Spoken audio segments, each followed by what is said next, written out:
50만 원짜리 시계가 2천만 원에 팔리고 사람들은 그걸 사기 위해 4년을 기다립니다.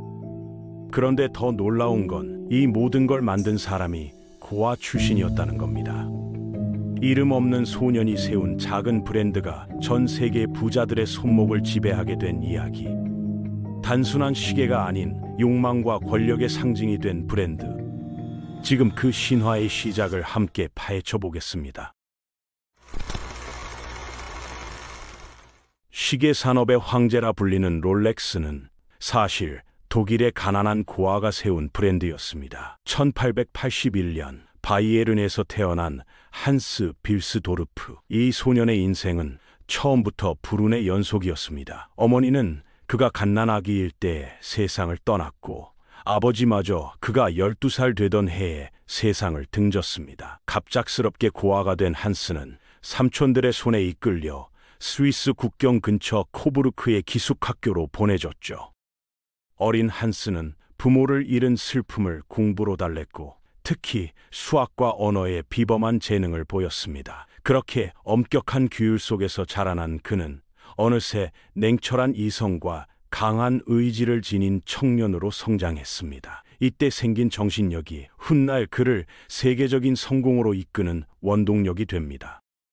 19세가 된 한스는 스위스 라쇼드퐁에 있는 시계 수출 회사 쿠노 코르텐에 취직했습니다. 그곳은 스위스 시계 산업의 심장부이자 전설적인 장인들이 모인 도시였죠. 하지만 그의 첫 일은 끝없는 반복의 연속이었습니다. 하루 종일 수백 개의 시계를 감고 초침이 정확히 움직이는지 확인하는 일뿐이었어요.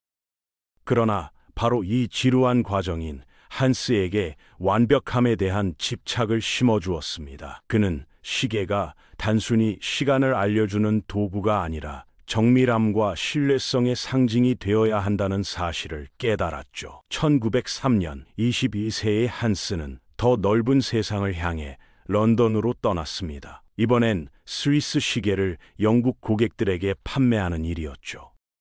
그곳에서 그는 한 가지 중요한 사실을 깨닫게 됩니다. 시계의 가치는 기술력만으로 결정되는 게 아니라 이름의 힘, 즉 브랜드와 마케팅이 얼마나 중요한지 말이에요. 같은 시계라도 브랜드 하나에 따라 가격이 몇 배나 차이 나는 것을 그는 직접 보았습니다. 그날 이후 그는 시계의 기술자이자 동시에 브랜드의 이야기꾼이 되기로 결심했죠.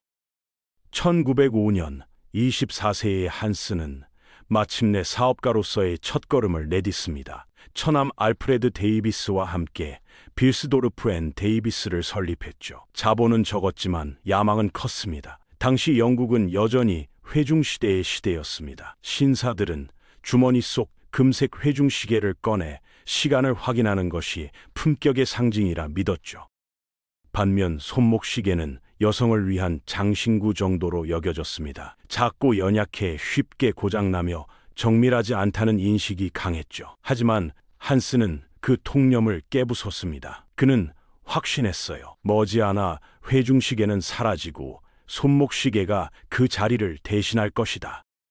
그는 손목시계가 단지 실용적인 도구가 아니라 미래의 상징이 될 것이라고 믿었습니다. 그렇기에 품질만 완벽하다면 사람들의 생각을 바꿀 수 있다고 확신했죠. 그는 당시 세계 최고 수준의 스위스 장인들에게 시계를 주문하며 정확도와 내구성을 철저히 요구했습니다.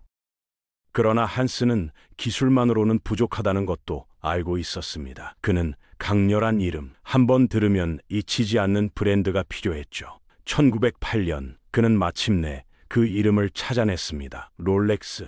이름의 어원에 대해서는 여러 설이 있습니다. 시계를 감는 소리에서 유래했다는 말도 있고 프랑스어에서 최고급 시계를 뜻한다는 이야기도 있죠.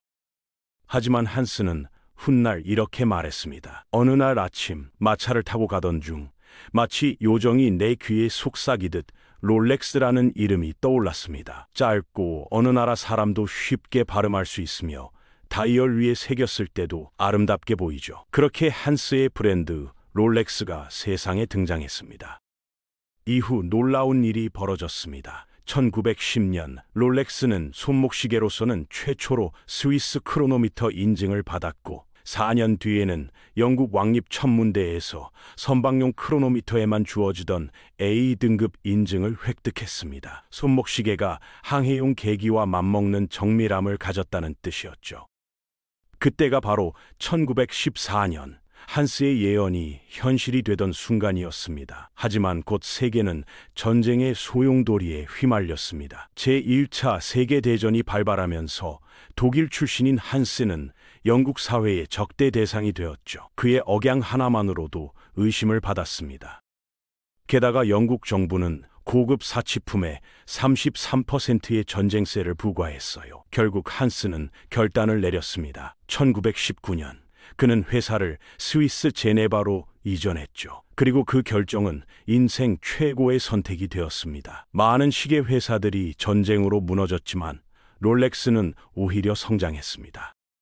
손목시계가 군인들에게 필수품이 되었고, 전쟁이 끝나자 사람들은 더 이상 회중시계를 꺼낼 필요를 느끼지 않았죠. 평화가 찾아오자 롤렉스는 본격적인 혁신에 나섭니다. 1926년 세계 최초의 완전 방수 시계 오이스터가 탄생했습니다. 내부를 밀봉하는 나사식 케이스 덕분이었죠. 하지만 사람들은 믿지 않았습니다. 물이 들어가지 않는다는 말은 당시에 거의 기적처럼 들렸으니까요. 한스는 사람들의 의심을 기회로 바꿨습니다. 그는 광고가 아니라 증명을 선택했습니다. 1927년 영국 해협을 수영으로 횡단하려던 여성 메르세데스 글라이츠에게 오이스터를 착용하게 했죠. 그녀는 10시간 넘게 차가운 바닷물 속을 헤엄쳤고 시계는 단 한 번도 멈추지 않았습니다. 한스는 이 역사적 순간을 놓치지 않았습니다. 그는 데일리 메일 전면 광고를 통째로 사들여 영국 해협을 건넌 시계라는 문구를 실었죠. 단숨에 롤렉스는 견고함과 신뢰의 상징이 되었습니다. 게다가 그는 매장 진열장에 실제 수족관을 설치해 물속에서 작동하는 오이스터를 전시했습니다. 고객들은 유리 너머로 시계를 바라보며 한 가지 생각을 했죠. 이건 진짜다. 이 무렵 한스는 또 다른 브랜드 튜더를 탄생시킵니다. 롤렉스의 명성을 유지하면서도 보다 대중적인 시계를 만들겠다는 전략이었죠. 튜더는 롤렉스의 기술과 디자인을 공유하면서도 가격을 낮춘 브랜드였습니다. 그는 브랜드의 독점적 이미지를 유지하면서도 새로운 시장을 열어젖혔습니다. 이후에도 혁신은 멈추지 않았습니다. 1931년 롤렉스는 손목의 움직임만으로 시계를 감는 자동 와인딩 시스템을 발표했습니다. 이 기술은 오늘날 대부분의 고급 시계가 사용하는 표준이 되었죠. 1945년에는 데이트 저스트를 선보이며 세계 최초로 날짜 표시 기능을 탑재한 시계를 완성했습니다. 1953년 롤렉스는 잠수시계 서브마리너를 공개했습니다. 100m 방수 기능과 회전식 베젤을 갖춘 이 시계는 해양 탐험가 자크 쿠스토와 함께 개발되었죠. 이듬해에는 에베레스트 등반 시계, 즉 익스플로러를 출시했습니다. 에드먼드 힐러리와 텐징 노르가이가 세계 최고봉에 올랐을 때 차고 있던 바로 그 시계였습니다. 롤렉스는 인간의 한계를 시험하는 순간마다 그들과 함께 있었던 겁니다. 1954년에는 페남 항공의 조종사들을 위해 GMT 마스터를 만들었습니다. 여러 시간대를 동시에 볼 수 있는 시계였죠. 그리고 1963년 자동차 경주를 위한 데이토나가 등장했습니다. 영화배우 폴 뉴먼 덕분에 전설이 된 이 모델은 2017년 경매에서 약 200억 원에 거래되며 역사상 가장 비싼 롤렉스가 되었습니다. 그러나 시계의 제국에도 위기가 닥칩니다. 1970년대 일본의 세이코가 내놓은 석영시계는 싸고 정확했습니다. 스위스 시계 산업은 순식간에 붕괴 직전까지 몰렸죠. 하지만 롤렉스는 끝까지 기계식 시계를 포기하지 않았습니다. 사람의 손으로 만들어진 정교한 기술과 장인 정신, 그리고 시간을 소유하는 경험 자체에 가치를 둔 것이죠. 그 고집은 결국 보상받았습니다. 수많은 브랜드가 사라질 때도 롤렉스는 흔들리지 않았습니다. 2008년 롤렉스는 심해 3,900m의 압력을 견디는 딥시를 출시하며 다시 한번 한계를 시험했습니다. 이어서 2012년 제임스 카메론 감독이 마리아나 해구 탐험에 도전했을 때 롤렉스 시계를 잠수정에 부착했습니다. 무려 1908m, 세계 최신부에서도 시계는 완벽히 작동했습니다. 시간의 제왕이 기술의 신화를 또다시 써낸 순간이었습니다. 창립자 한스 비스도르프는 이미 1945년에 자신만의 유산을 준비해 두었습니다. 그는 한스 빌스도르프 재단을 설립하고 롤렉스의 모든 지분을 이 재단에 넘겼죠. 오늘날 롤렉스의 수익은 주주가 아닌 사회와 장인들에게 돌아갑니다. 이 재단 구조 덕분에 롤렉스는 단기 이익에 흔들리지 않고 장기적 비전을 추구할 수 있었어요. 이 독립 구조는 또 다른 효과를 낳았습니다. 바로 철저한 비밀주의입니다. 롤렉스는 매출, 내부 운영, 경영진 정보를 외부에 공개하지 않습니다. 직원들은 모두 기밀 유지 계약을 맺고 본사 내부 사진조차 외부로 나가지 못하죠. 건물은 지상 5층으로 보이지만 실제로는 지하의 6층이 더 숨겨져 있다는 말도 있습니다. 이런 신비주의는 오히려 브랜드의 신화를 더욱 강화시켰습니다. 모건 스탠리에 따르면 2024년 롤렉스의 매출은 115억 유로, 한화로 약 17조 원에 달합니다. 스위스 럭셔리 시계 시장의 32%를 점유하며 오메가, 까르티에를 훨씬 앞서고 있죠. 평균 판매 가격은 약 1만 4천 유로, 한화로 약 2천만 원입니다. 생산량은 연간 120만 개에 불과합니다. 수요는 넘치지만 공급은 늘 부족하죠. 그래서 일부 모델은 중고 시장에서 정가의 두세 배로 거래됩니다.